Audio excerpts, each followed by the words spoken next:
তুফান এবং বুলবুল নিয়ে একজন আইনজীবী হাইকোর্টে গেছিল। সেখানে স্মিতা দাস এবং সৌমেন সেন বিচারপতিগণের এজালাসে এটার একটা নির্দেশ দেওয়া হয়েছে যাতে ক্ষতিগ্রস্ত নদীবাঁধগুলো মৌসুমী এলাকায় যাতে সারানো হয় এবং এই নিয়ে মহকুমা স্তরে একটা মিটিং করে এর জন্য ব্যবস্থা নেওয়া হয় এবং সামনে স্বাস্থ্যকেন্দ্র সহ ব্রিজ ফিজ যা আছে সেটা যেন বিবেচনা করা হয়, কেন এটা মানুষের উপকারের জন্য। ইতিমধ্যে ইয়াস এবং বিলগুলো ক্ষতিগ্রস্ত হওয়ার পর কেন্দ্রীয় সরকারকে বারবার জানানো হয়েছে,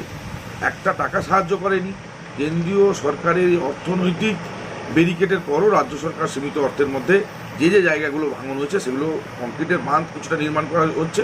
এবং আপৎকালীন যাতে কিছু না হয় তার জন্য স্থায়ী নদী বাঁধের ব্যবস্থা